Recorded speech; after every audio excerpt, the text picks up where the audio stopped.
How did Chet Holmgren go from crying after every practice to one of the best young players in the entire NBA? Chet grew up in Minnesota, and his love for basketball came from his father, who played at the University of Minnesota. His father, Dave, was a 7-footer and was able to teach Chet skills needed for a big man's game, but felt he needed another coach to fully develop him to reach his potential. Through a friend, he found Brian Sandifer, a coach known for developing raw prospects, and a 3rd grade Chet fit that mold. Chet showed up to the first practice in cargo shorts, a bowl cut, and a polo. Sandifer was unsure if he would even have a roster spot for him, and after every practice for his first week on the team, Chet went home and cried, but he stuck with it. And even though he did not play very much in the games early on, he was learning valuable skills in practice. They were training him like a guard, and he befriended an older guard on the team, Jalen Suggs, and would try to mimic his moves in practice. In 6th grade, Chet followed his friend Jalen to Minnehaha Academy. Chet was standing at 6'2" now, but would have to spend most of his first season there rehabbing a wrist injury. But he took advantage of it, using that time in rehab to also expand his shooting range. But even when he was back from his injury, he was still too skinny,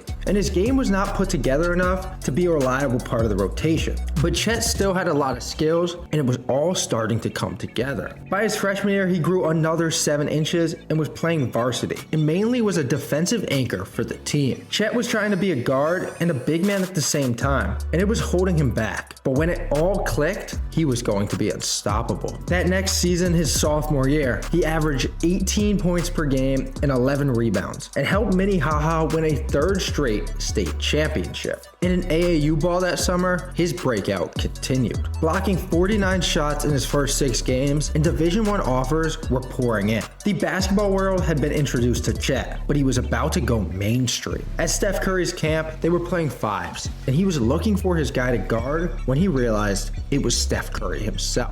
And Chet held his own, even blocking Steph and hitting him with his own move. And these highlights went viral on social media. Everyone now knew the name Chet Holmgren. And soon after that, he became the #1 recruit in his class. The rest of Chet's high school had some legendary moments, and he won countless awards, but his life was changed. He was now recognized in public, and there were high expectations for him in college, where he would be playing at Gonzaga. Many tuned in to watch Gonzaga, wondering if his unicorn playstyle would translate to the college level. And it did, right from the jump. Chet was everything everyone expected and more. He was selected 2nd overall by the